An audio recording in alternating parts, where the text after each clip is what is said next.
Have you ever felt frustrated that your baby isn't sleeping through the night and apparently everyone else's are? And that everything that you see online tells you that your baby should be sleeping through the night and how to do it? Well, what if I told you that this idea of sleeping through the night, particularly for young babies, is based on outdated research, cultural biases, and unrealistic expectations? Let's talk about it. My baby has just hit 13 months old, and the other day he randomly slept through the night. Now recently he has been sleeping for about 8 hours straight throughout the night, but I wouldn't have called that sleeping through the night, because as far as I'm concerned, sleeping through the night is putting them down and then seeing them in the morning. Then I did a little search online, and it turns out some researchers will class sleeping through the night as sleeping for 5 hours uninterrupted. Some will say 8 hours uninterrupted, and then you'll have people like me that think that sleeping through the night is not seeing them all night at all. Well, it turns out that this idea of babies should be sleeping through the night is based on a study. Well, this study found that 70% of babies at 3 months old sleep through the night.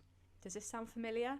Not to me. It took 13 months for my baby to sleep through the night. Well, this study, their criteria of what it means to sleep through the night is that babies should sleep for 5 hours uninterrupted, and that's from midnight until 5 a.m. When you see this statistic of 70% of babies, that made me feel pretty crap and wonder, why is Harris not sleeping through? Well, let's look at the methodology. So as I said, the criterion of what it means to sleep through the night, apparently 5 hours, midnight to 5 a.m. That's pretty arbitrary, right? Well, other studies say 8, some say 10, but let's talk about this study.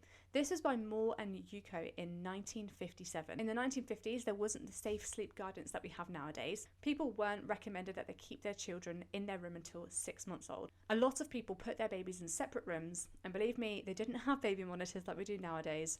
So if their baby woke up, they might not have even heard them, let alone responded to them. And also a lot of parents at this time were switching to formula feeding. And for those who were breastfeeding, this doesn't take into consideration night feeds and how breastfed babies do wake up more frequently. So if you've ever felt like you've been letting your baby down, or you haven't been getting your child to sleep right, well, this historical context shows that actually it's not your fault.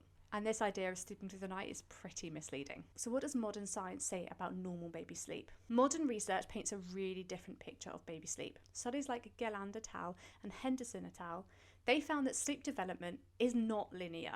It doesn't happen within 3 months, 6 months, a year. And actually these processes of ups and downs, they happen right up until toddlerhood. And that's completely normal. Touchette et al. Found that 32% of 2-year-olds weren't sleeping 6 hours consecutively without waking. Again, this is 6 hours, not 12 hours, so this whole idea of sleeping through the night, even in modern research, is still based on arbitrary criterion. And modern research by those like Pennestri has found that night wakings are actually biologically adaptive to help with bonding, feeding, and safety. And also, then you consider teething, developmental milestones, and illness and new skills. Well, these can have a significant impact on sleep. And I know that when Harris started walking at about 11 months old, from 11 to 12 months, his sleeping was frequent. He was waking up every 2 hours again all of a sudden, and he used to sleep 6 hours straight.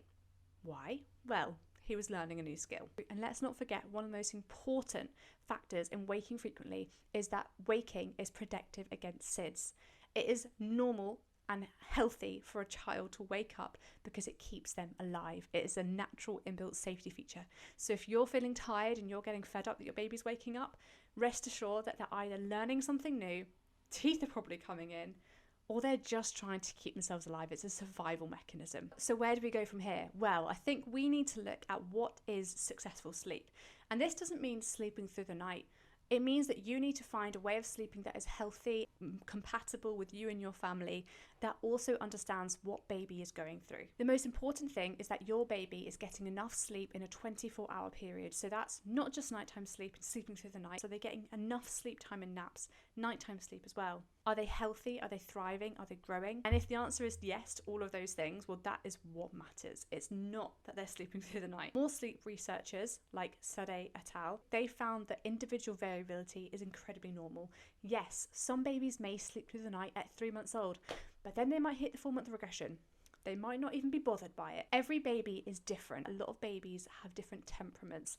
This is that some babies might be really clingy, some might be independent, some might be FOMO babies and don't like to miss out on the fun. It is really just a luck of the draw. As parents, we need to look inwards at ourselves to think, what are our expectations of sleep? And are we imposing them on ourselves and our baby? Is it healthy? Is it making us happy? If baby's waking up every 2 hours and there's not much that you can do about it, you know baby's safe, happy, fed. Well, I think that you need to do what is safest and easiest for your family.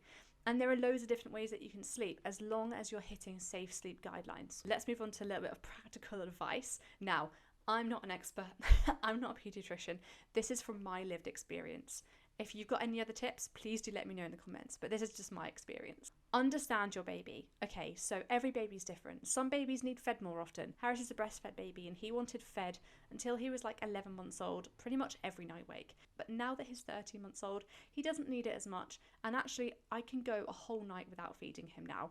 It just depends on me reading his cues. A lot of it does come down to whether I think he's teething, whether he's ill. Adjust your expectations. We need to forget about this idea of 12 hours. I have a friend whose baby has been sleeping for 12 hours straight for about a month.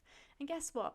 The past week, she's been waking up every 2 hours again, and she doesn't know why. It all comes and goes. Babies come in phases. Sometimes they sleep really well, sometimes they sleep really poorly.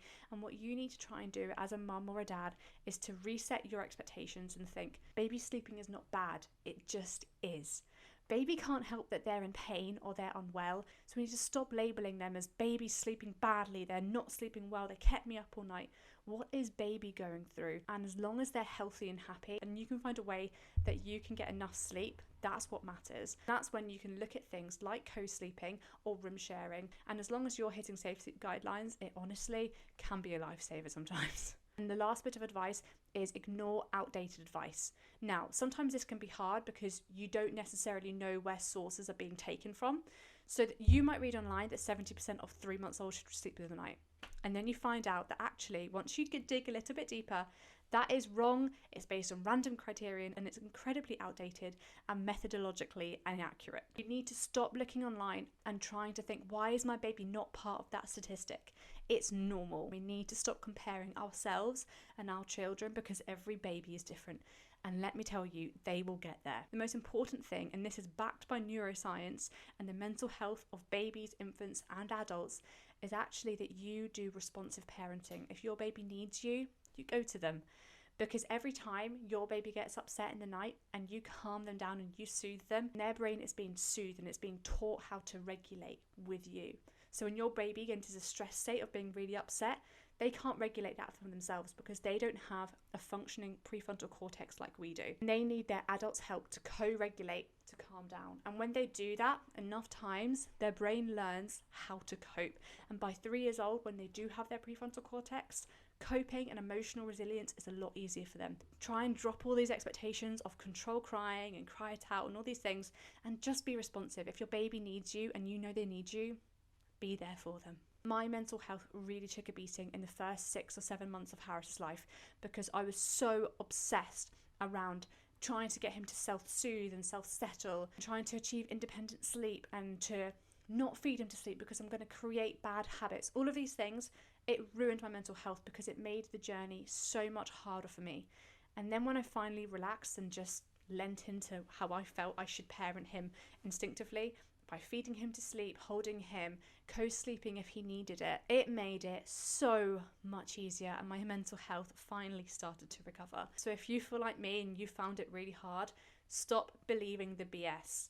Trust your baby and trust your instincts. That is the most important thing to do. If you found any of this relatable, please do let me know below. Did your baby sleep through the night? How did you find sleep in the first year or 2, 3 years of life? How are you?